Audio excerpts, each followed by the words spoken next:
Shalom, selamat pagi Bapak Ibu Saudaraku semuanya. Mari kita mau siapkan hati kita pada pagi hari ini di dalam ibadah online. Ujilah kami ya Tuhan, cobalah kami ya Tuhan. Kami mau memuji kebesaran-Mu Tuhan.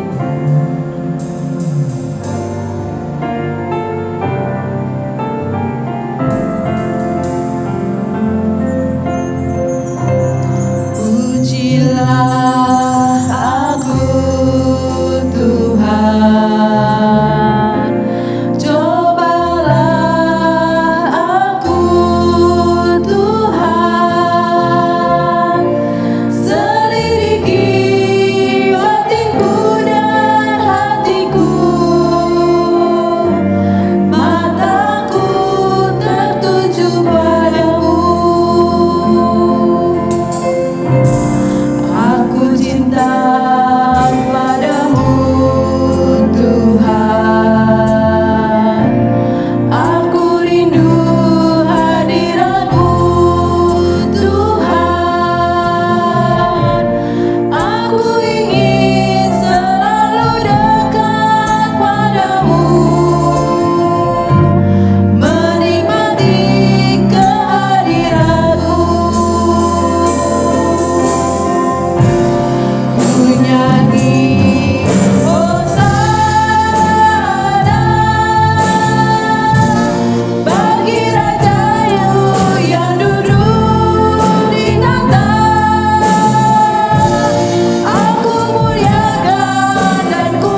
hari ini Tuhan, kami boleh mempersiapkan diri kami Tuhan, untuk kami boleh beribadah bersama-sama.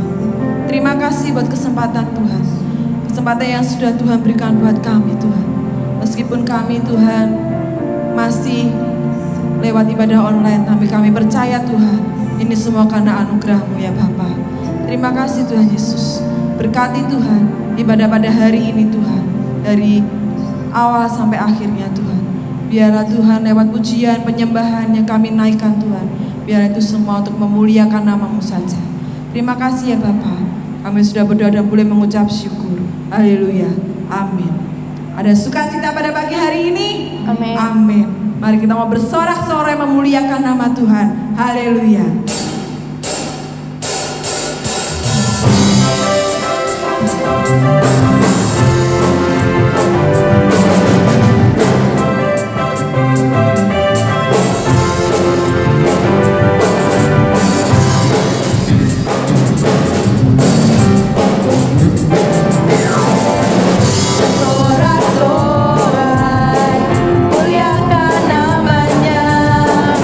Berperang ganti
Terima kasih Tuhan.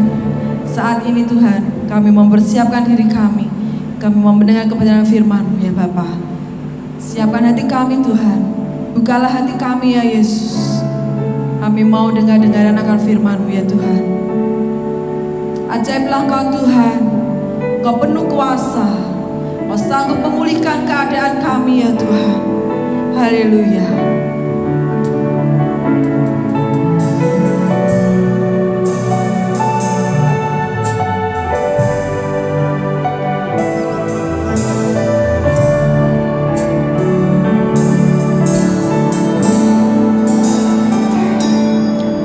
Kekuatan di hidupku,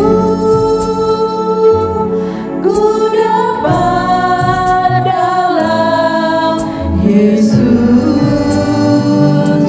Dia tak pernah tinggalkanku,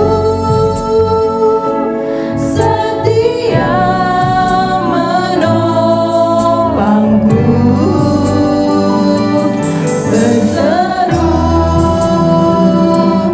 berharap dalam Yesus.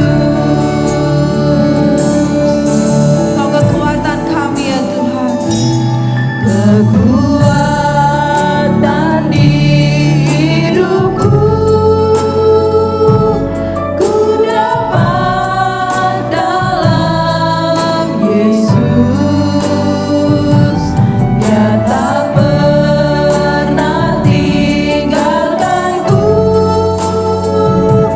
setia menolongku. Berseru berharap dalam Yesus. Ajaiblah Tuhan, penuh kuasa, sanggup pulihkan keadaanku. Dalam tangan-Mu seluruh hidupku, tak akan goyah selamanya. Tuhan penuh kuasa, memulihkan kami ya Bapa. Pulihkan keadaanku. Dalam tangan-Mu seluruh hidupku, tak akan goyah selamanya. Penuh kuasa, sanggup pulihkan keadaanku. Dalam tangan-Mu seluruh hidupku, tak akan goyah selamanya. Tak akan goyah selamanya. Tak akan goyah selamanya.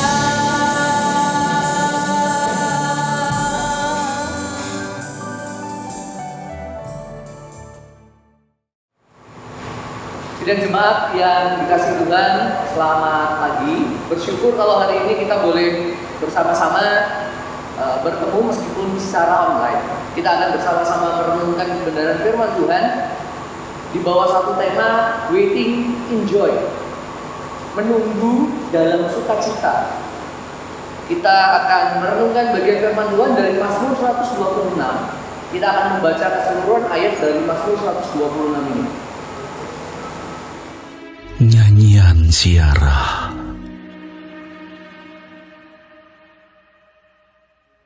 Ketika Tuhan memulihkan keadaan Sion, keadaan kita seperti orang-orang yang bermimpi.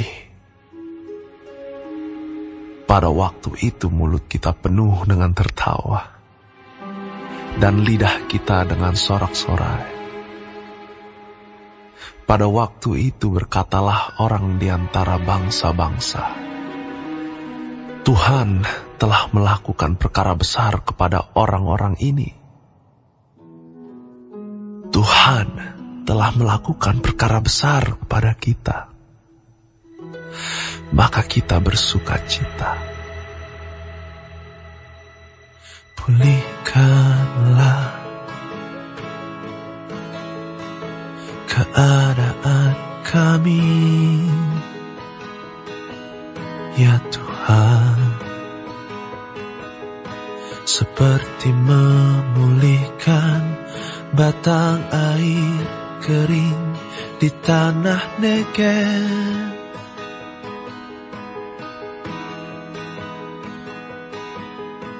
Orang-orang yang menabur dengan mencucurkan air mata akan menuai dengan bersorak-sorai.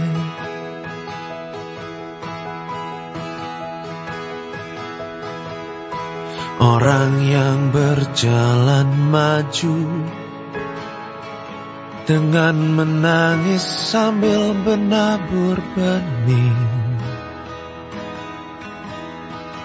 pasti pulang dengan sorak-sorai sambil membawa berkas-berkasnya.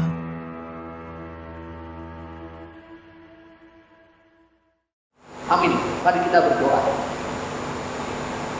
Bapa di surga, terima kasih karena Engkau memberikan bagi kami kesempatan di hari-hari yang kami lalui untuk kami datang menghadap Tuhan. Hari khusus di mana kami boleh mengingat Tuhan, mensyukuri hari-hari yang sudah kami lalui, dan menyerahkan hari yang akan kami lalui di dalam tangan Tuhan. Kami bersyukur untuk waktu-waktu seperti ini.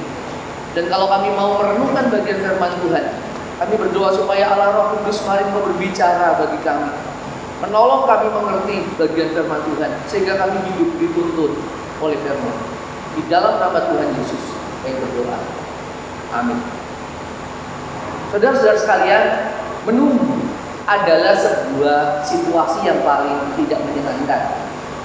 Waktu saya kecil, saya diminta ibu saya untuk menunggu beliau kalau beliau sedang pergi ke pasar.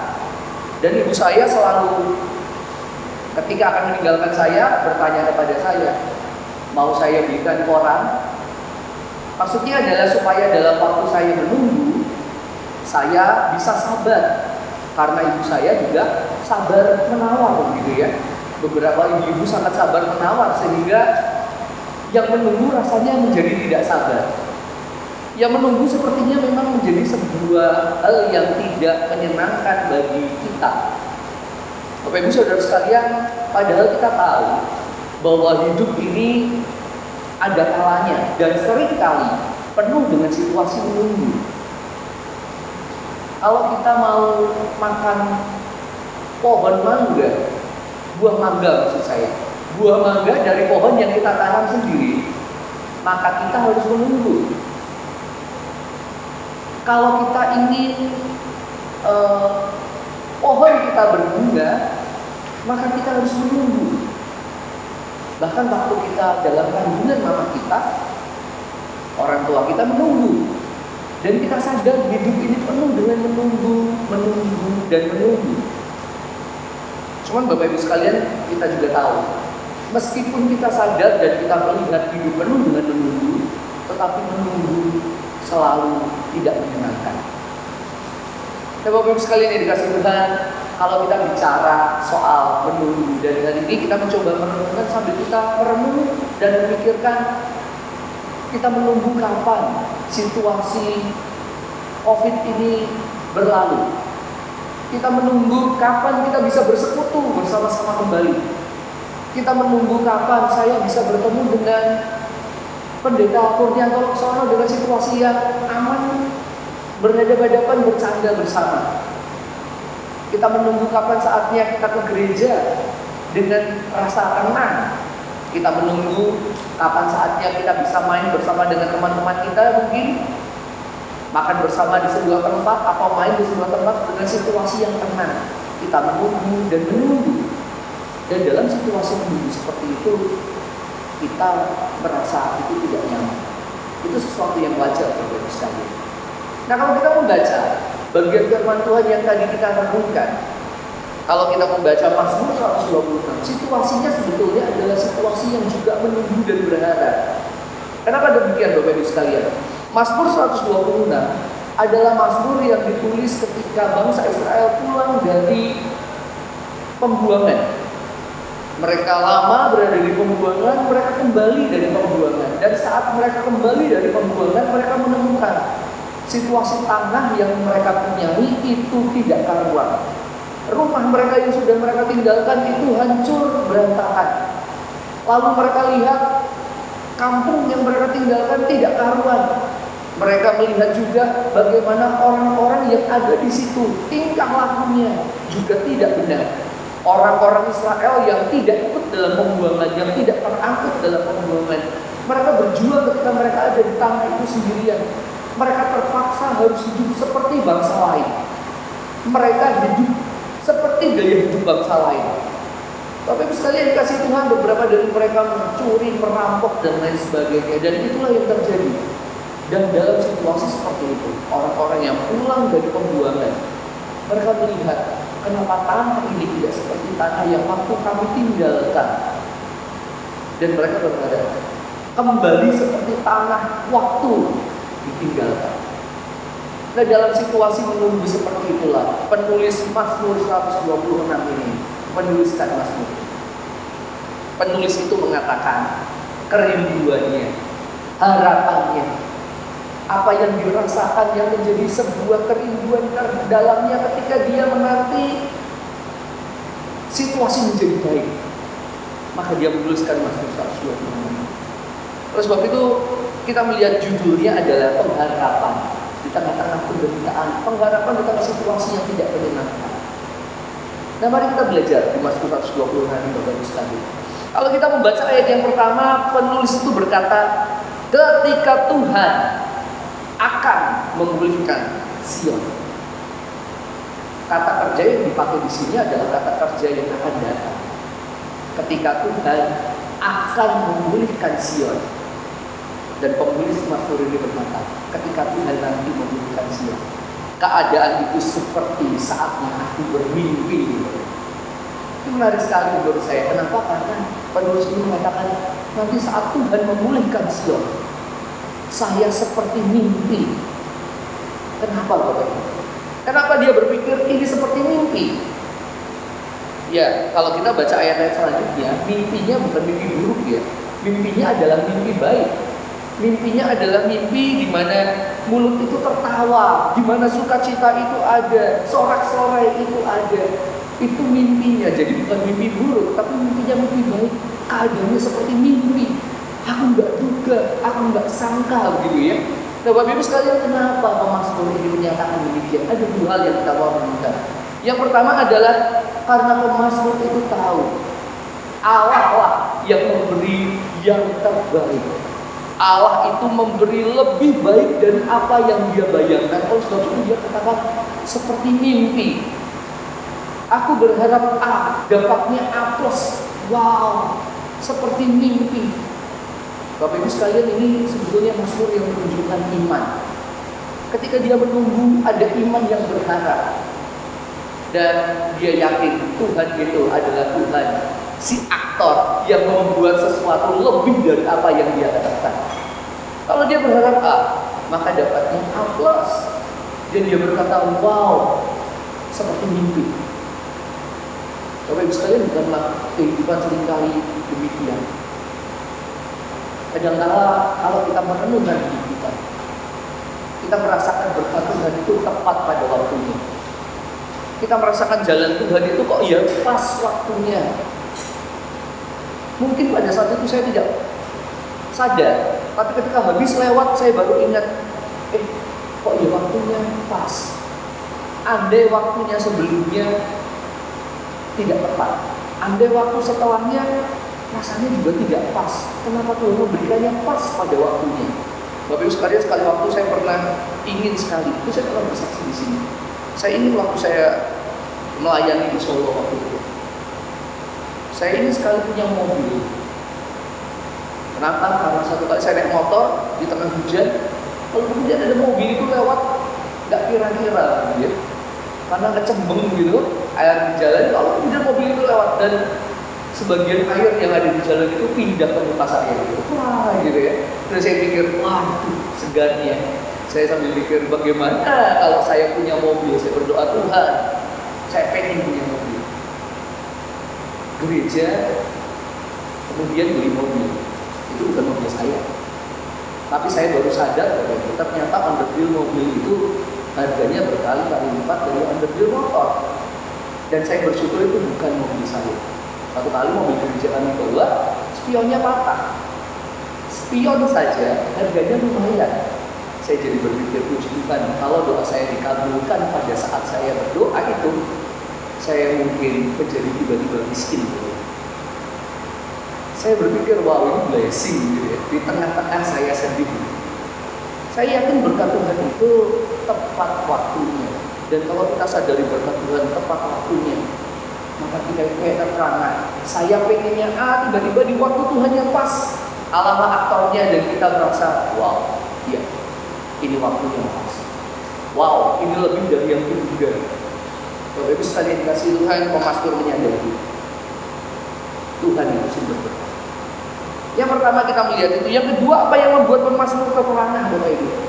Saya sangat yakin ketika pemastur berkata, waktu itu seperti aku bermimpi. Wow itu. Kenapa wow?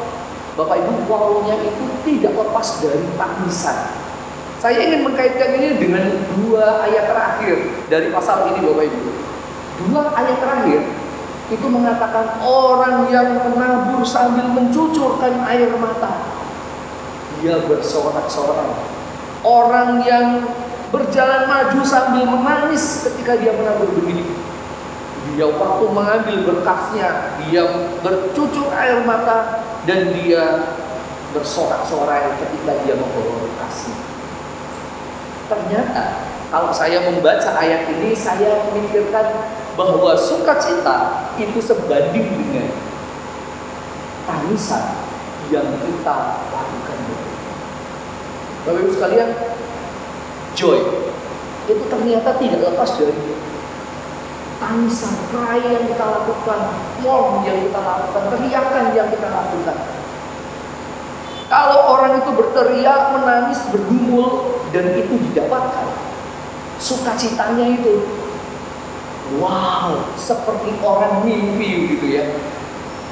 Saya sangat yakin Bapak Ibu sekalian, kita merindukan yang namanya ibadah online ini akan berakhir menjadi ibadah onsite.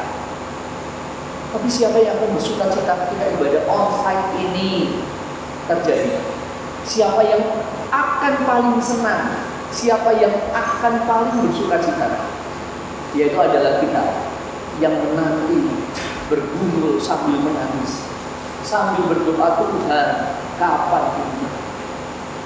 Dan saat kita bergumul, saat kita menangis, saat kita mengatakan, Tuhan, aku pengen ada masa di mana ini berakhir.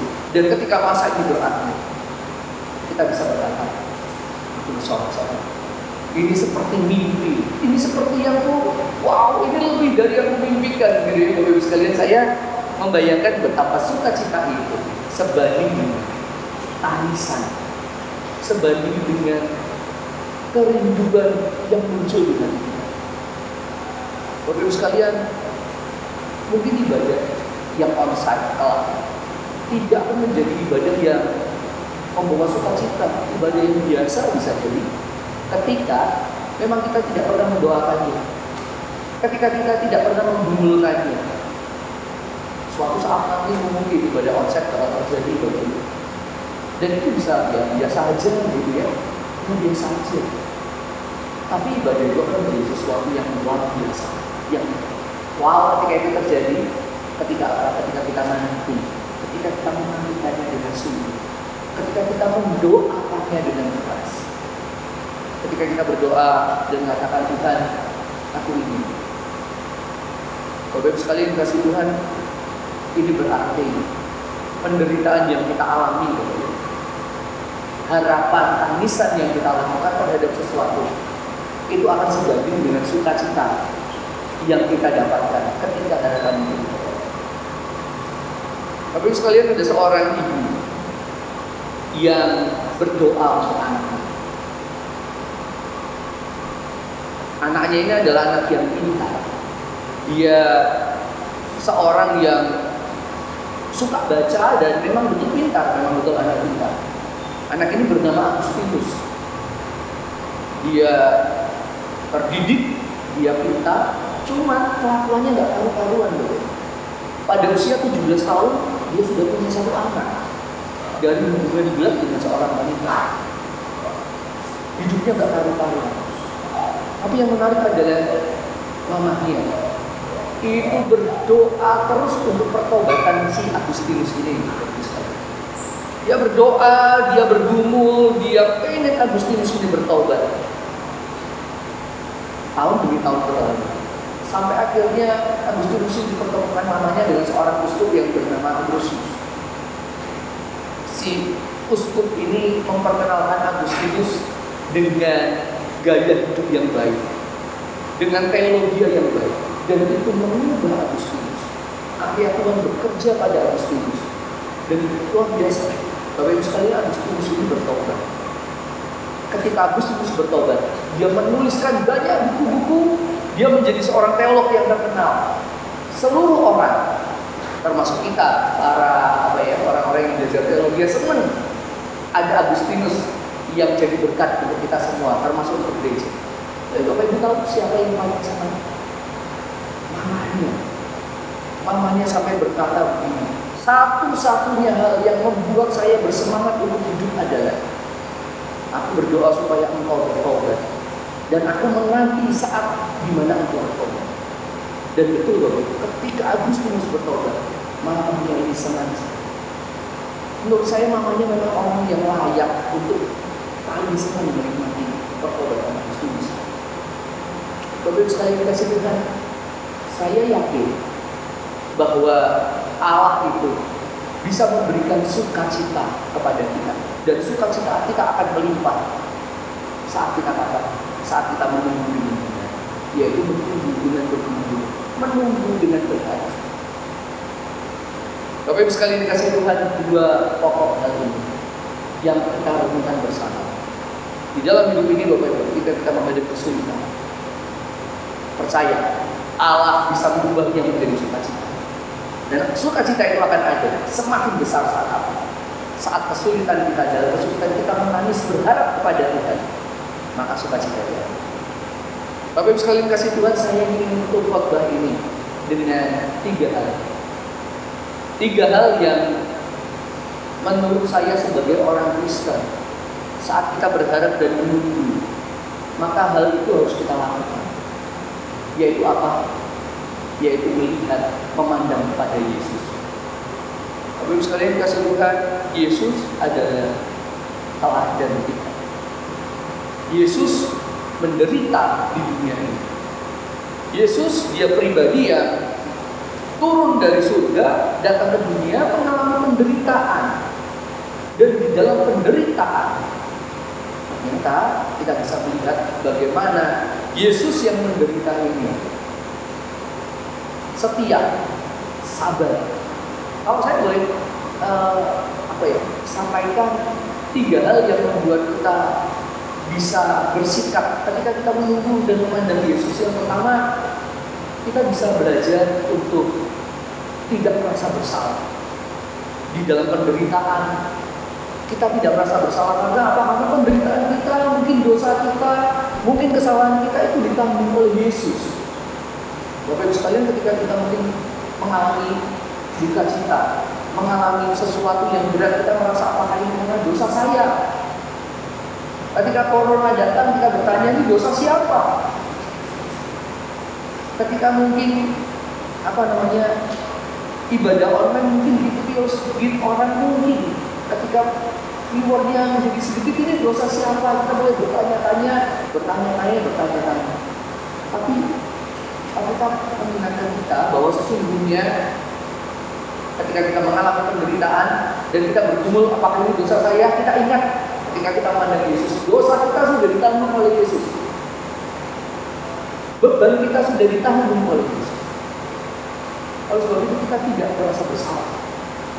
Yang kedua, ketika kita memandang kepada Yesus, maka tidak marah. Kita melihat Yesus pribadi itu, Bapak Ibu, yang dari surga turun ke dunia, dia menanggung penderitaan lebih besar daripada penderitaan yang kita alami, dan dia sabar menanggung penderitaan. Masa kita akan marah dengan penderitaan yang dialami oleh kita? Mungkin kita merasa ini sampai apa gitu ya? Kita lihat Yesus saja menanggung penderitaan. Masa akan saya menanggung penderitaan yang saat ini saja, sampai nanti online berubah jadi offside? Haruskah saya berkata, Tuhan, kenapa gitu terus? Atau kita harus berkata, ya oke, engkau aja menanggung kayak gitu. Yang ketiga, kita bisa belajar sabar. Yesus itu menanggung penderitaan yang lebih besar, dan dia sabar. Ketika kita melihat Yesus, bukankah sukacita dalam hidup seharusnya kita berkata? Maka kebenaran firman Tuhan hari ini kiranya boleh menjadi sukacita bagi kita. Mari kita menjalani hidup ini, menjalani proses menunggu situasi sampai pulih, menjalani seperti ini dengan sabar, terus bersukacita memandang Yesus. Dia harus bersukacita. Mari. Bapak di surga, kami bersyukur kalau hari ini kami diingatkan bahwa di masa-masa yang sulit kami harus berpegang kepada Tuhan. Justru masa sulit ini menjadi masa di mana kami terus berpegang, terus berharap. Dan ketika ini semua berlalu, maka ada sukacita yang Kau berikan. Tuhan, biarlah kami boleh didapati Tuhan menjadi orang-orang yang tekun menunggu, tekun berusaha, tekun berdoa di tengah-tengah situasi sulit seperti ini. Kami juga berdoa supaya kami belajar memandang kepada Engkau Yesus. Saat kami mulai lemah, saat kami mulai lelah dengan situasi seperti ini, ajar kami melihat Engkau pribadi Allah yang turun menderita, penderitaan yang lebih besar dari apa yang kami alami. Dan biarlah itu membuat kami bersemangat dan bersukacita. Ini doa kami Tuhan, dan berdoa untuk setiap jemaat Tuhan, kiranya Kau berkati dalam pekerjaan, dalam keluarga. Tuhan, di tengah situasi yang mungkin sulit yang dialami, biarlah sukacita Tuhan, pertolongan Tuhan boleh mereka rasakan. Biarlah damai Tuhan dan biar firman Tuhan seperti ini boleh menguatkan. Ini doa kami Tuhan, biarlah pimpinan Tuhan harus menyertai demi Yesus. Amin. Tuhan Yesus berkati kita. Bersyukur kepada Tuhan, saudara, untuk ibadah yang boleh kita sebentar akan kita akhiri. Kami atas nama majelis dan segenap jemaat mengucapkan banyak terima kasih kepada Bapak Palgulo Nugroho yang telah melayani firman Tuhan pada pagi hari ini. Kiranya Tuhan memberkati akan Pak Palgulo bersama dengan segenap keluarga. Saudara, mari kita akan tutup dengan doa. Mari kita masing-masing berdoa. Saudara ada di rumah, kita akan datang kepada Tuhan. Tuhan, terima kasih kami boleh mendengar akan firman-Mu yang telah dilayani oleh hamba Bapak Palgulo Nugroho.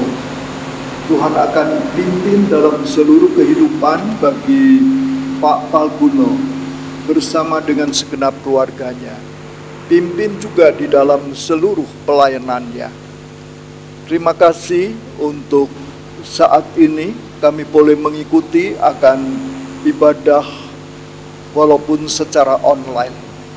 Walaupun kami berada di rumah masing-masing, tetapi kami merasakan satu persekutuan yang indah satu dengan yang lain.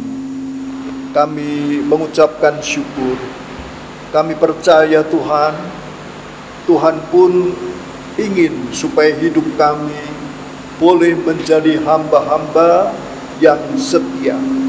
Setia kepada Engkau, setia di dalam pelayanan, setia di dalam segala hal, setia juga terhadap iman kekristenan kami. Tuhan, terima kasih untuk semuanya. Sertai jemaat-Mu, pimpin hidup mereka, pekerjaan maupun nafkah yang mereka cari tiap-tiap hari. Begitu juga kalau ada yang lemah, Tuhan akan jamah, Tuhan akan kuatkan. Kalau ada yang sakit, Tuhan pulihkan kembali di dalam nama Yesus Kristus. Terima kasih Tuhan. Sekarang saudara-saudara, tadahkan hati saudara di hadapan Tuhan dan terimalah akan berkat Tuhan.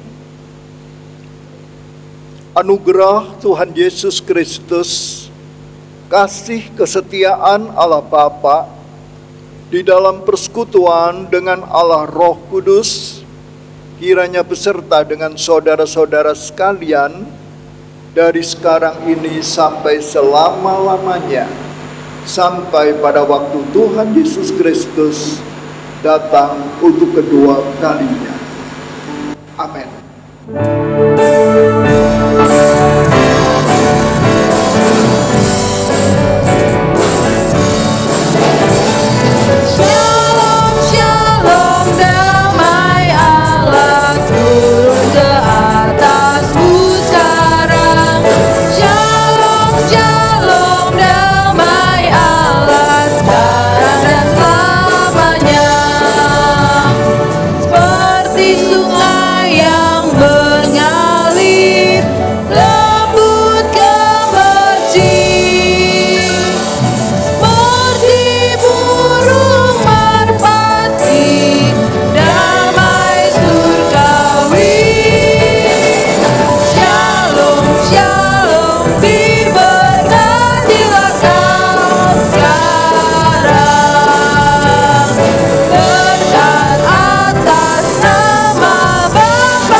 Shalom, Natal sudah makin mendekat. Panitia Natal GKI Pekunden tahun 2020 akan menginformasikan bahwa ibadah Natal dan tutup tahun akan diunggah secara virtual melalui YouTube pada tanggal 24 Desember 2020 pukul 6 sore dan tanggal 31 Desember pukul 6 sore. Kebutuhan dana Natal tahun ini sebesar 5 juta rupiah dengan perincian sebagai berikut. Untuk acara dan kenang-kenangan jemaat sebesar 3.500.000 rupiah dan untuk pelayanan kasih sebesar 1.500.000 rupiah.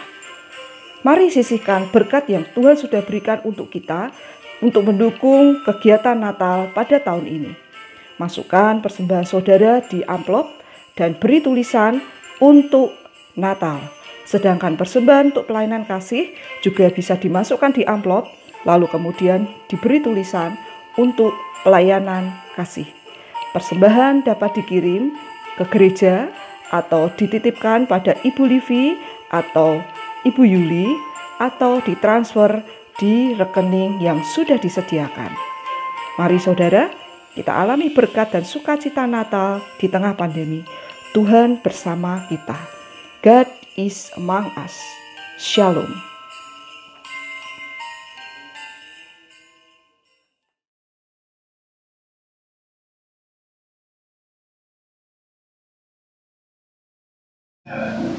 Shalom, selamat pagi. Yang pertama, saya sebagai Ketua Panitia Acara Lomba Keluarga, saya mengucapkan banyak terima kasih atas 11 partisipasi yang sudah ikut memeriahkan acara ini, dan saya mengucapkan juara pertama untuk Tante Yana. Terima kasih banyak, sangat kreatif dan unik. Dan untuk juara kedua, Tante Arisa, makasih banyak. Keluarganya seru. Mungkin itu kata-kata dari saya sebagai ketua panitia. Terima kasih banyak.